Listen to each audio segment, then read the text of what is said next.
Assalamualaikum warahmatullahi wabarakatuh. Kita akan merespon ya catatan Anies pasca Pilpres dan pendaftaran Pilkada 2024. Kita lihat dia akan muncul tampaknya. Ya.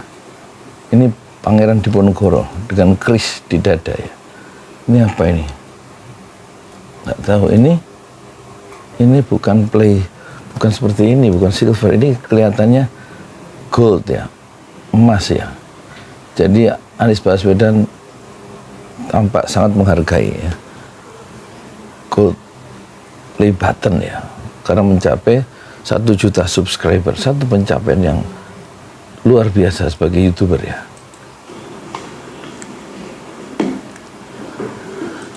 Dia pakai baju biru lengan panjang. Tampaknya wajahnya cerah ya. Assalamualaikum warahmatullahi wabarakatuh.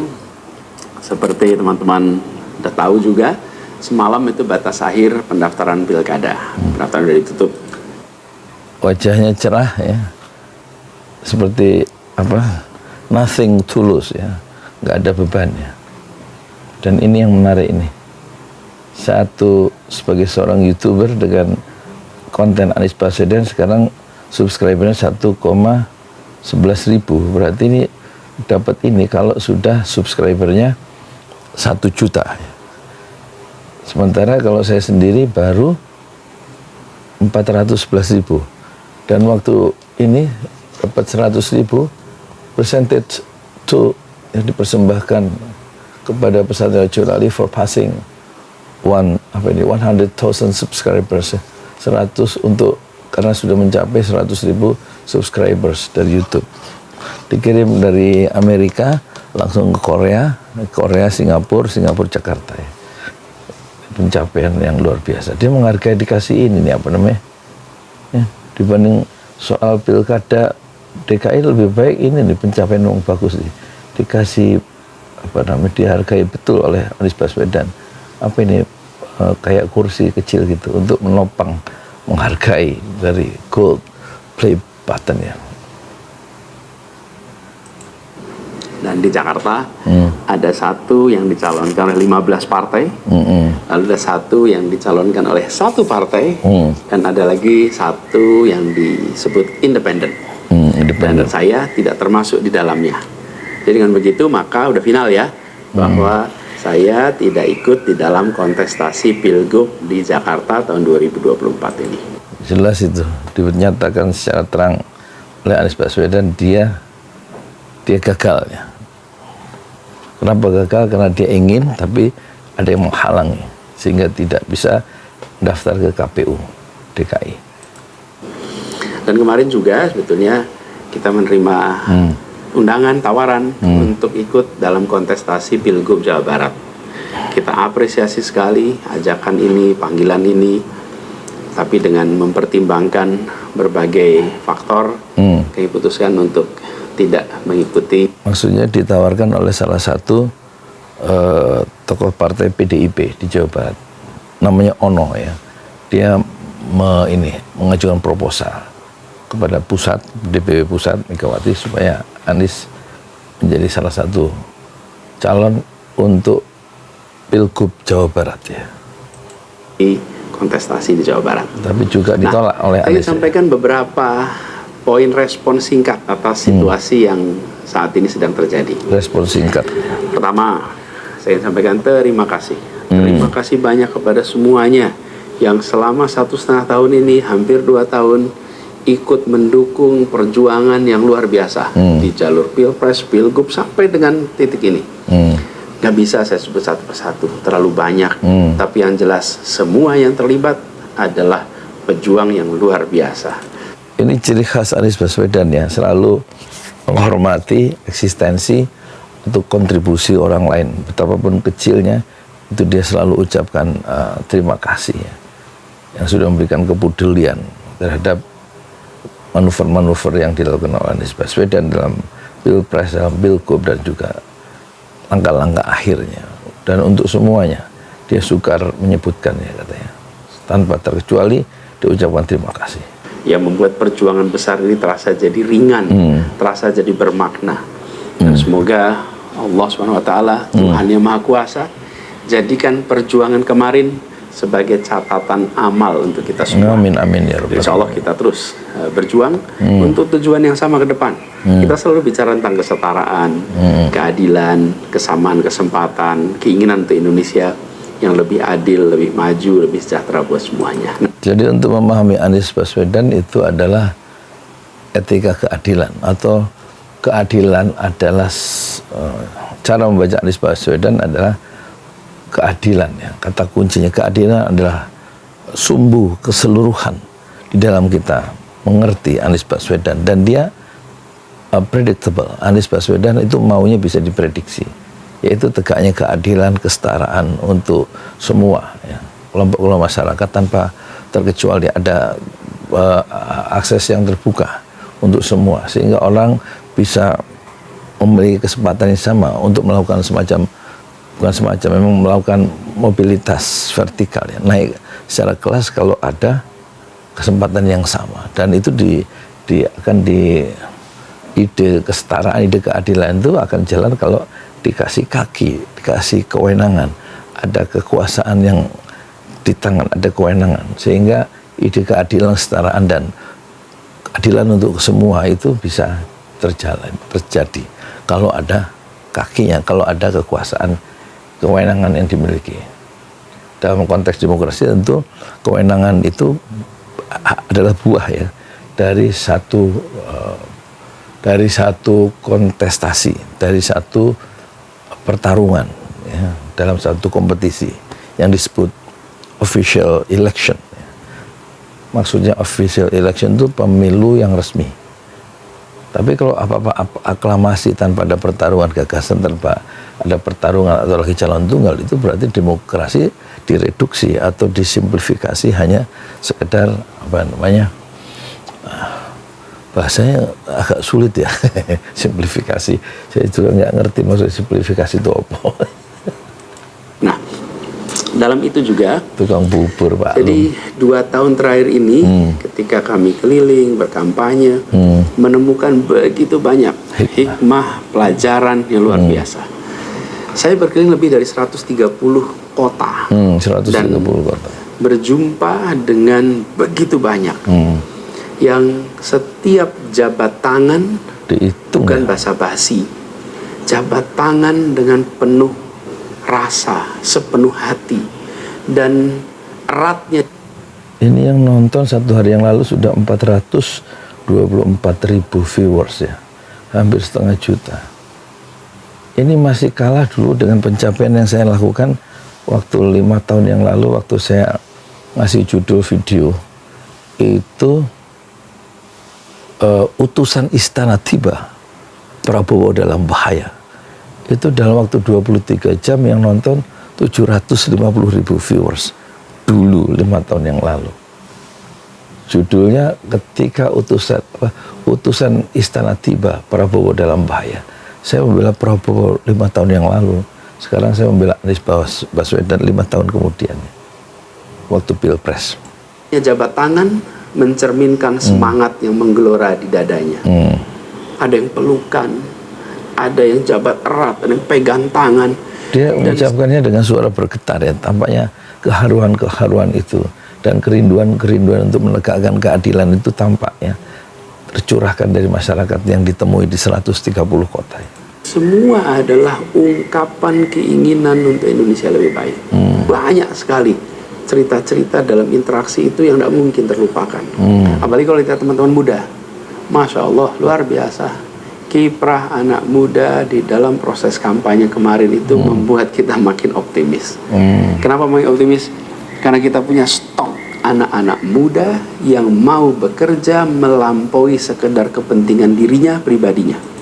Nah, terlalu banyak anak muda, stok pejuang-pejuang muda yang bekerja melampaui hanya kepentingan pribadinya. Ada pemuda yang memikirkan masa depan Indonesia, nggak hanya sekedar pekerjaan dirinya, masa depan dirinya, tapi juga kemarin kita lihat ada demonstrasi di 23 kota mempersoalkan manuver-manuver menolak revisi undang-undang pilkada di 23 kota, anak-anak muda yang turun. Jadi itu yang disebut Anies sebagai stok ya, pejuang-pejuang anak-anak muda yang memikirkan bekerja jauh melampaui hanya kepentingan dirinya sendiri. Jadi dia optimis terhadap masa depan Indonesia yang lebih baik karena ada anak muda yang memikirkan bukan hanya dirinya tapi juga melampaui kepentingan diri dan keluarganya. Ini kita masih di bulan peringatan kemerdekaan ya. Di bulan kemerdekaan ini kita memperingati perjuangan para pendiri bangsa yang pada waktu itu banyak sekali yang masih muda-muda. Jadi ketika lihat anak-anak muda yang kemarin terlibat, rasanya dan makin. Soekarno jadi presiden umur 44 tahun. 44 tahun, anak muda. Hatta jadi presiden tahun 45 itu umurnya 43 tahun. Muhammad Nasir jadi Perdana Menteri ya, OSI integral yang terkenal 3 April 1950, berarti dia waktu jadi Perdana Menteri NKRI yang pertama. Muhammad Nasir, salah satu kader terbaik dari Haji Agus Salim, itu usianya 42 tahun. Mudah sekali. Tapi sebelumnya mereka menuliskan pikiran-pikirannya dalam majalah sebelum kemerdekaan itu tiba, dalam koran-koran dan majalah yang diterbitkan di masa penjajahan Belanda. Hatta Soekarno muda, Hatta muda, Nasir muda. Malah Nasir menulis mulai umur 24 dia. 25, 26, 27, sangat muda sudah menuliskan pikiran-pikirannya di koran dan majalah waktu itu tentang Indonesia, melampaui apa yang dia pikirkan tentang dirinya, jauh melampaui kepentingan dirinya sendiri. Makin yakin kita masih punya stok pejuang yang banyak. Punya pejuang yang akan membawa Indonesia menjadi lebih adil, lebih baik buat semuanya. Optimis. Jadi perjalanan ini memberikan optimisme yang sangat besar. Dan rasa optimisme ini makin tumbuh melihat berbagai elemen masyarakat sejak minggu lalu yang turun langsung mengawal keputusan MK dan mendorong tegaknya amanat reformasi yang memang kenyataannya ini, sayangnya ini banyak dihadapi dengan cara yang represif dan berlebihan. Anak-anak muda cedera, luka di saat mereka datang untuk ikut mengirimkan pesan, kami ingin mengawal konstitusi, kami ingin meluruskan usaha pembengkokan atas konstitusi. Polisi, itu hadapi juga dengan rasa cinta sebagai saudara sebangsa. Ini sangat disesali dan tidak boleh berulang lagi. Tapi bukan anak-anak muda, jangan pernah gentar, jangan pernah mundur. Insyaallah itu jadi catatan untuk diceritakan dengan rasa bangga. Ketika Indonesia konstitusinya terancam, maka anak muda tidak diam, anak muda terlibat. Dan banyak juga generasi-generasi lebih senior yang memilih terlibat walaupun secara usia sudah senior. Dan gerakan ini juga jelas memberikan hasil. Apa yang terjadi? Putusan MK tetap tegak. DPR dan KPU harus mengikuti putusan MK. Dan di banyak daerah ada calon-calon yang diinginkan publik yang tadinya ditutup jalannya, kemudian terbuka. Kenapa? Karena elitnya dipaksa oleh konstitusi untuk memberikan jalan. Dan ini adalah sebuah kesempatan untuk kita memperbaiki kualitas demokrasi dan harapannya nanti mutu pemerintahan di seluruh wilayah Indonesia. Jadi kemudahan yang disediakan oleh MK ini bisa dimanfaatkan. Walaupun di beberapa daerah juga tidak dimanfaatkan oleh partai-partai merespon aspirasi yang sesungguhnya ada di masyarakat. Karena pilkada ini kan pemilihan di tingkat daerah yang harusnya mencerminkan aspirasi daerah. Ada 400 bukan aspirasi di puncak nasional. Tapi dalam kenyataannya tidak selalu. Ada 454 apa sih? Aku lagi respon. Apa kamu ngomong apa?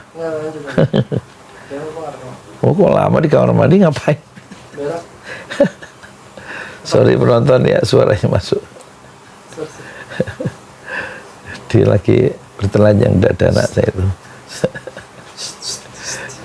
Jadi pilkada itu ada sekitar 450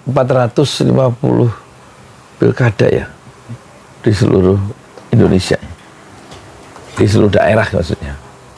Ini luar biasa ya, satu cara yang disediakan oleh demokrasi untuk meloloskan, menyaring pemimpin pada level nasional dan daerah ya. Semua bisa berjalan seperti itu. Nah, gerakan masif mengawal putusan MK di berbagai kota ini juga menunjukkan bahwa tidak benar bila rakyat Indonesia disebut sudah apatis, sudah tidak peduli pada kondisi demokrasi. Apatis itu masa sama bodoh sekali ya. tidak. Harapan itu menyala, harapan itu menyala terang, dan insya Allah makin terang. Dan terangnya harapan ini harus terus kita jaga, kita besarkan sama-sama. Nah, hal lain yang ingin saya sampaikan, bahwa takdir Allah, Tuhan Yang Maha Kuasa, sudah tertulis bahwa saya tidak mengikuti kontestasi kali ini. Kontestasi. Dan sejujurnya kontestasi. ada selalu rasa lega setiap kali melewati sebuah persimpangan jalan. Maksudnya? Ketika amanat itu diberikan, artinya Allah SWT meyakini bahwa ini yang terbaik. Dan ketika amanat itu tidak diberikan, saya yakin Allah SWT sedang melindungi pada kita. Jadi itu juga yang saya jalani selama ini. Begitu kita menyaksikan situasinya, hasil. Dia cara berpikirnya positif ya. Alhamdulillah ala kulli hal, sebagaimana ucapan Rasulullah, alhamdulillah ala kulli hal, selalu memuji Allah dalam setiap keadaan, baik plus maupun minus ya. Dan kalau nggak berhasil, katanya dia berarti sedang melindungi kita, melindungi dari mara bahaya tentunya. Tapi kalau berhasil, berarti berhasil mencapai tujuannya, yaitu ikut kontestasi di Pilgub DKI, berarti itu diberikan amanah ya untuk menjalankan kepercayaan. Tapi kalau tidak jadi, maka itu adalah melindungi kita ya. Sama-sama positif ya. Hasilnya, maka saya yakin insya Allah ada hikmah-hikmah besar yang akan muncul nanti. Mungkin ada yang tanya, Pak Anies, ada nggak penyesalan? Wah, no regret. Tidak mengikuti pilkada. Tidak ada penyesalan. Kalau saya ditanya ada penyesalan, tidak ada. Oh ada. Ada penyesalan. Ada penyesalan. Penyesalan itu apa yang saya sesali? Yang saya sesali adalah aspirasi warga kampung-kampung miskin kota, rakyat miskin kota yang berdatangan ke rumah ini di tempat sini. Setelah selesai pilpres kemarin, bergantian, berombongan datang bergantian, menyampaikan keinginan, aspirasi, Pak tolong kembalikan kondisi yang kemarin kita rasakan. 1,5 tahun ini hilang. Di bawah dari mulai pejabat Heru, usaha untuk perbaikan kampung-kampung kumuh, perbaikan kondisi ekonomi mereka, yang selama itu kami selalu jadikan sebagai fokus perhatian. Dan selama berapa bulan ini saya datang mengelilingi mereka semua, la tunsurunna bidu'afaikum. Kata Rasulullah, kamu akan ditolong kalau kamu berpihak pada orang-orang lemah yang ada di sekitarmu. La tunsurunna bidu'afaikum. Dan fokus perhatian Anies Baswedan adalah membela orang-orang yang lemah dan yang dilemahkan secara struktural ya.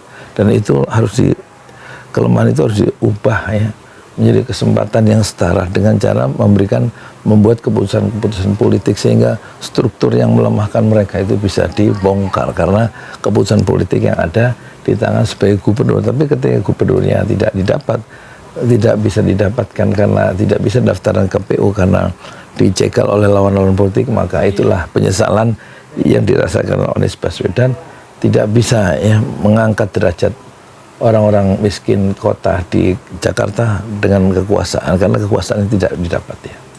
Datangi mereka semua. Ini yang saya, kalau dibilang perasaan ya, ada perasaan menyesal. Waduh, ini aspirasi ini nggak bisa kita tuntaskan. Lihat warga kampung Bayam yang terlantar, berat rasanya. Lihat kampung-kampung yang setiap kali kita datang, Pak tolong ini dituntaskan, berat rasanya kalau mereka tidak bisa mendapatkan penuntasan atas usaha meningkatkan kesejahteraannya. itu yang kalau ditanya sebagai rasa sesal, bagaimana rakyat miskin di Jakarta yang menjadi fokus perhatian kita. Rasa sesal Anies Baswedan harus diletakkan dalam konteks kegagalan dia atau atau tertutupnya dia melakukan pembelaan terhadap orang-orang miskin kota ya. Karena bukan kehilangan jabatan atau tidak berhasil menjadi gubernur, tapi peluang untuk menyelesaikan masalah rakyat yang kurang beruntung di DKI, di daerah khusus Jakarta itu tertutup sudah ya. Jadi tidak ada tidak bisa menjalankan lagi ucapan Rasulullah la tunsarunna bi du'afaikum, nggak bisa lagi membersamai atau menyertai atau membela du'afaikum, kaum du'afa, kaum yang lemah dan miskin ya, di kota Jakarta itu. Penyesalan itulah yang muncul, yang terbit di relung hati Anies Baswedan. Tidak bisa saya penuhi harapannya. Tidak bisa dipenuhi harapannya. Saudara-saudara semua, warga kampung di Jakarta, rakyat miskin kota, saya minta maaf. Masya Allah. Karena tidak bisa membantu melalui jalan Kekuasaan. pemegang kewenangan, pemegang. pembuat kebijakan. Tapi bukan berarti perjuangan kita berhenti, dan bukan berarti ikhtiar kita selesai di sini, enggak. Dengan cara lain, nanti kita sama-sama berjuang untuk bisa memperbaiki kondisi rakyat miskin kota yang saat ini sedang menghadapi tantangan yang besar sekali. Saya minum kopi dulu ya. Di endorse nggak nih sama produk? Jadi catatan lain, kopi, minum air putih, minuman kenabian itu ada 3, bukan kopi yang warna hitam atau coklat, tapi minuman kenabian itu 3, 1 susu, 2 madu, 3 air putih. Kalau minuman yang lain yang industri itu ada yang warna hitam, merah, hijau, biru, kuning, jingga. Itu minuman para yang diproduksi oleh para kapitalis. Harusnya Anies Baswedan mengganti pola minumnya, bukan kopi tetapi air putih atau susu atau madu. Harusnya nggak usah dimasukkan kamera, saya minum kopi dulu itu. Kalau menurut saya sebagai seorang tukang bubur ya, bubur ayam. yang saya rasakan ya ketika mengikuti proses ini semua, bahwa terbuka kenyataan bahwa sistem politik kita, demokrasi kita masih amat ringkih. Dan kita punya PR untuk mengajak seluruh rakyat memiliki kesadaran yang lebih baik tentang proses politik, tentang proses demokrasi, agar demokrasi kita itu bisa berjalan dengan benar, berjalan dengan baik, dan hasilnya adalah untuk dirasakan seluruh rakyat. Ini PR tersendiri dan bukan sesuatu yang sederhana, tapi kita harus kerja keras. Dan saya rasa kita jangan berhenti di sini. 4 menit lagi. Karena itu salah satu tujuan besar yang akan diperjuangkan ke depan adalah meningkatkan kesadaran politik dan demokrasi Indonesia. Meningkatkan kesadaran politik dan meningkatkan kesadaran demokrasi Indonesia. Itu PR yang besar ya. Satu gagasan yang sebenarnya tidak mudah dicerna oleh para pedagang tukang sayur atau tukang es krim atau tukang cincau atau simail tukang cilok, itu nggak bisa dipahami ya. Meningkatkan kualitas demokrasi dan meningkatkan kesadaran politik ya. Tapi ini memang konsumsi elit ya. Saya tukang bubur ya agak pintar sedikit kali ya, ngerti sedikit mah nggak banyak juga. Bantu mendorong. Makanya ini backgroundnya buku supaya kelihatan pintar gitu. kayak itu kayak kalau Amin Rais ngomong kan buku-buku tuh, atau Gita Wirjawan atau siapa, Edi Mulyadi atau Refli Harun ya. Kan mereka kelihatan pintar, makanya kita ikutin aja buku-buku ini. Buku Shinchan juga ada di sini. Buku Shinchan. Komik maksudnya. Ada novel remaja ada juga nih bacaan saya. Seno Gumira Aji Dharma. Sepotong senja untuk pacarku. Sepotong senja untuk pacarku. Dikasih pinjam sama anak gadis murid saya yang sekarang nggak nongol-nongol, si Eca itu. ngaji baru Iqra 2, ya kabeh Iqra 4. Malah ngasih buku sepotong senja untuk pacarku. Tapi dia nggak hilang tiba-tiba. Dia seperti ditelan bumi ya. Nggak datang lagi maghrib. Supaya inisiatif-inisiatif, gerakan-gerakan sosial masyarakatan itu bisa tumbuh berkembang khususnya di kalangan anak-anak muda. Seperti yang selama ini sudah dikerjakan, seperti misalnya humanis, ubah bareng, turun tangan, dan lain-lain. Nah, ada hal lain yang saya ingin share di sini. Apa? Kalau dalam interaksi termasuk juga di sosial media. Dia sampai menit ke-11 dari 14 menit 44 detik tidak bicara tentang pembentukan partai politik ya. Yang baru sebagai alternatif untuk kendaraan politik Anies Baswedan untuk 5 tahun ke depan ya. Kalau dia ingin merebut RI 1 tahun 2029. Nggak ada suara untuk pembentukan partai politik ya. Ya, banyak sekali yang memberikan usul, saran. Lebih baik Anies berkarir di luar negeri aja. Berkarir ada yang usul saya lembaga-lembaga internasional, ada yang berusul saya untuk mengajar di kampus-kampus di luar negeri. Saya jawab tidak, insya Allah tidak. Saya mencintai Indonesia secara tanpa syarat. Di sini saya dilahirkan, di sini saya dibesarkan, dan di sini. Ini persis dengan ucapan Haji Agus Salim waktu dia ketemu Hamka muda di mana itu, di Mekah ya, waktu Hamka naik haji tahun 27 jadi Hamka yang kemudian jadi orang besar itu dinasihati oleh Haji Agus Salim ya. Haji Agus Salim waktu itu adalah konsulat haji di Jeddah ya. Itu ketemu Hamka muda yang waktu itu usianya tahun 27 berarti umur 19 ya waktu naik haji. Kata Haji Agus Salim, tokoh Syarikat Islam yang terkenal itu, dia bilang belum jadi anggota Syarikat Islam ya. Itu dia bilang di Mekah itu jangan lama-lama ya. Untuk naik haji habis itu pulang, karena tempat berjuang bukan di Mekah tapi di tanah air Indonesia.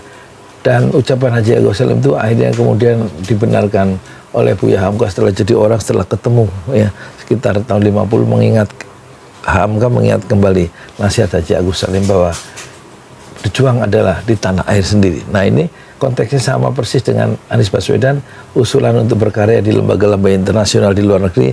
Anies tidak mau dan dia akan berjuang di negerinya sendiri. Sini saya akan berjuang. Kecintaan pada Indonesia membuat saya tidak akan bisa meninggalkan tanah ini. Saya akan tetap berada di Indonesia. Saya akan tetap berkarya di Indonesia. Saya akan tetap berjuang di Indonesia bersama dengan saudara-saudara sebangsa untuk membuat Indonesia lebih adil, lebih sejahtera bagi semuanya. Saya tidak akan meninggalkan Indonesia dan bekerja di tempat lain hanya karena situasi yang saya hadapi. Insya Allah ini akan terus menjadi pegangan saya ke depan. Tentu saya akan berkiprah.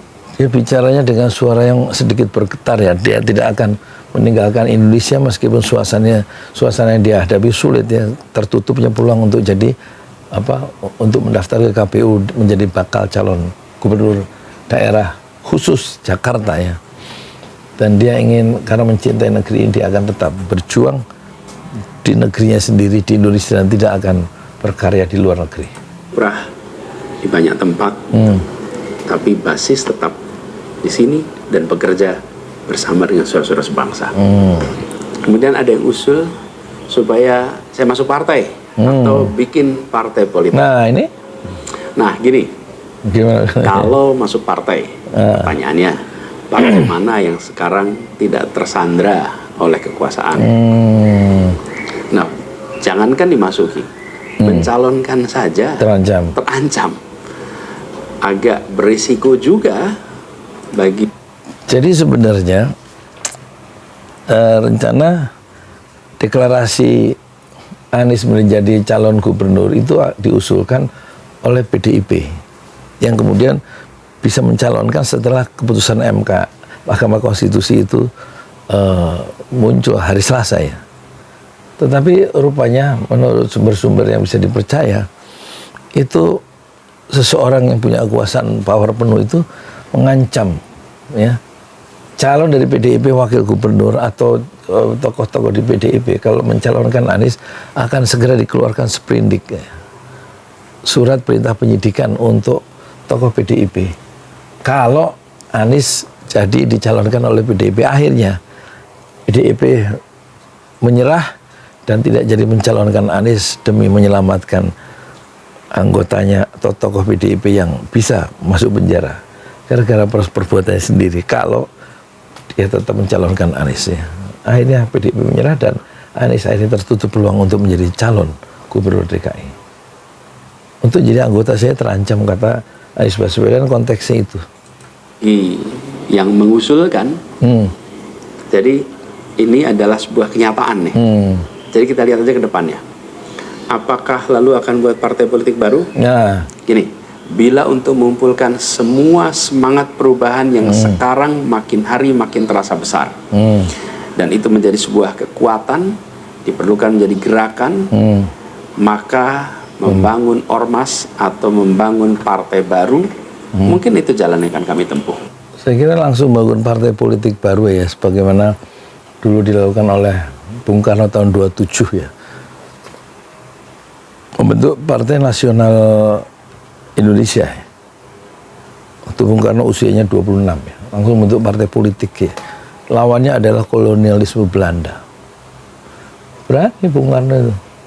Jangan bentuk ormas seperti gayanya Nasdem, bentuk ormas Nasdem, kemudian Nasdem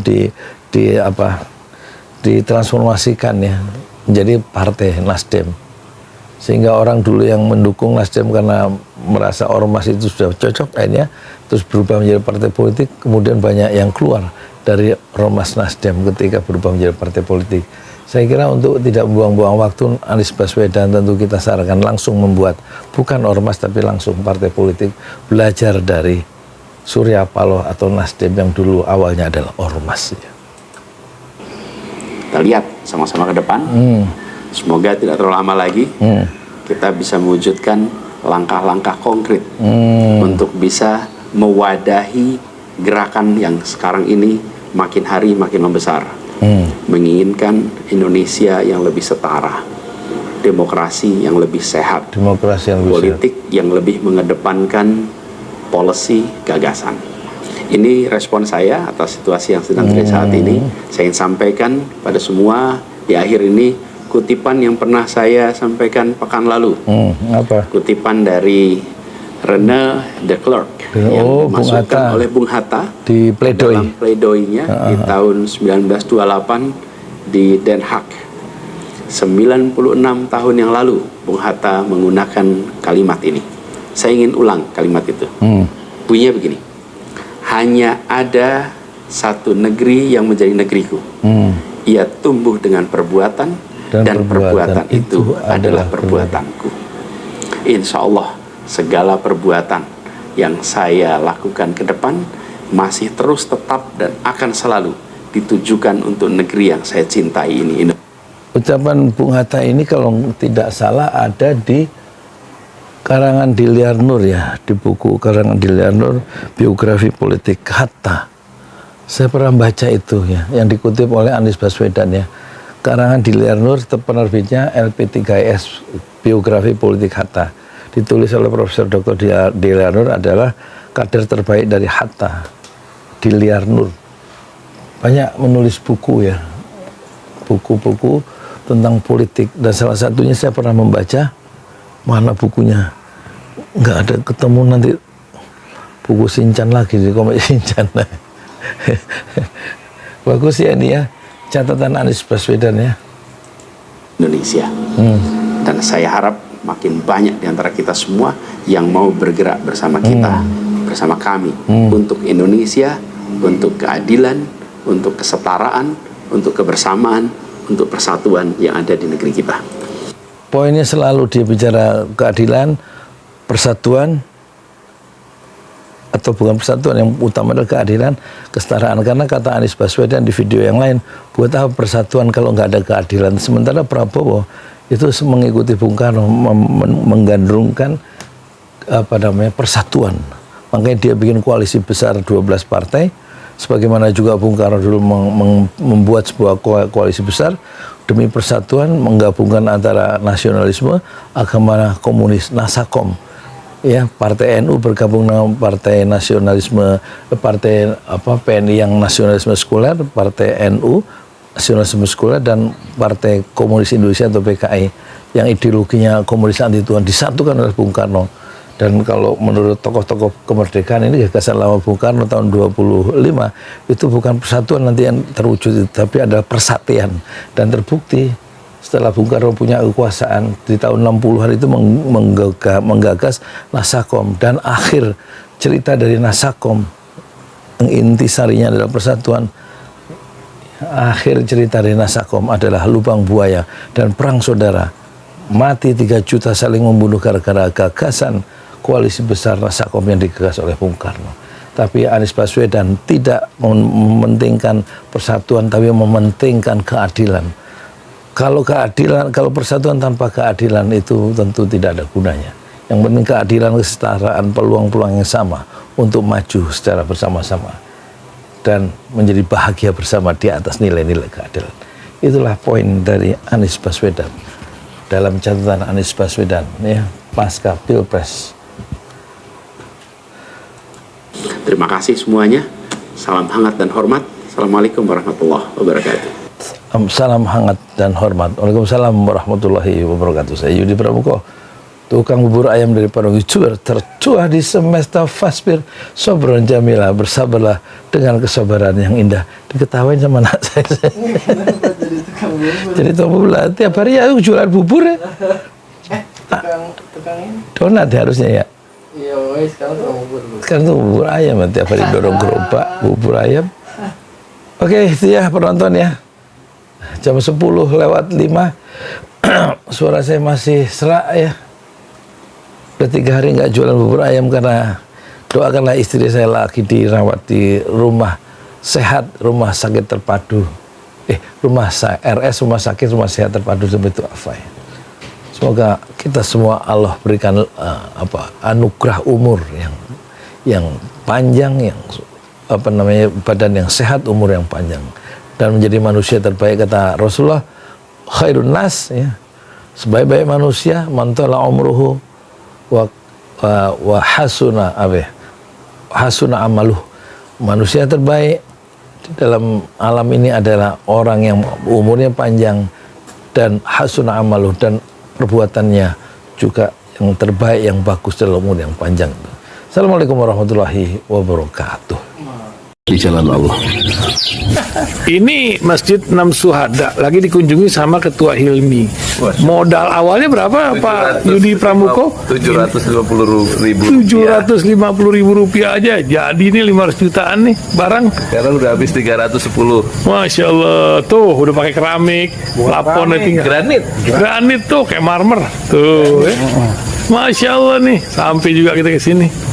Masjid Enam Syuhada, ngapa namanya Masjid Enam Syuhada ya, Pak Yudi? Kita mau mendokumentasikan perjuangan dakwah nama anak muda pengawal Habib Rizik Syihab itu. Masya Allah. Yang dibunuh sama orang jahat di kilometer 50. Kilometer 50 ya. Itu kan simbol memperjuangkan dakwah itu kita harus memberikan segalanya untuk Islam kan ya. Masya Allah. Islam. Dan nama anak muda itulah yang sudah memberikan segalanya untuk Islam. Masya Allah. Nanti nama pemuda itu ada juga di sini mungkin diterangkan? Mungkin namanya Enam Syuhada. 6 Syuhada itu, 6 Syuhada dipasang di sini, 6 Syuhada.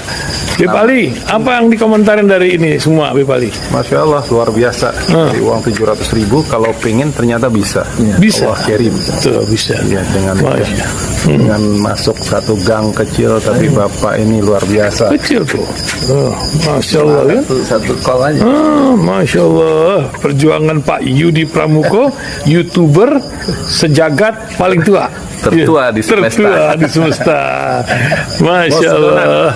Tukang donat. Tukang donat dari Paru. Ini saya laporkan dari lapangan ini, langsung dari Masjid Enam Syuhada. Masya Allah. Dan ini dia. Dalam lihat ah. Tuh lihat tuh masjidnya. Tuh imamnya di situ tuh. Malam-malam lagi kita. Masya Allah. Masih kurang nih.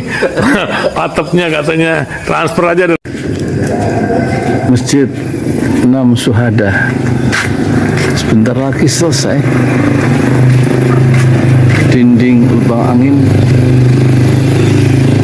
sebagian sudah terpasang, lantai 2, dan kemudian plafon termasuk lantai bukan keramik, granit 150 dus bersama tiang-tiang yang ada 16 setinggi 4,5 meter.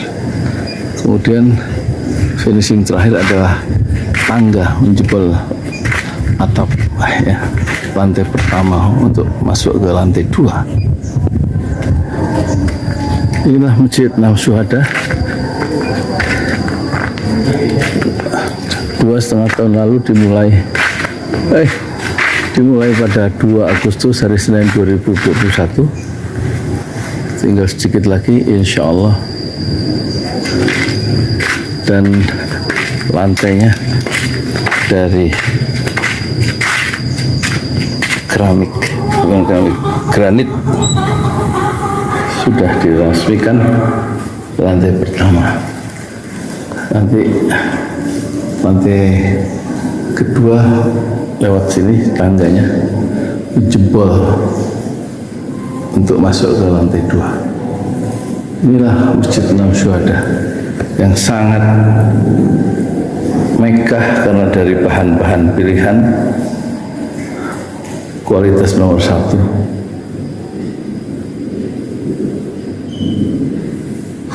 Tinggal sekitar 80 juta lagi finishing lantai atas selesai, insya Allah.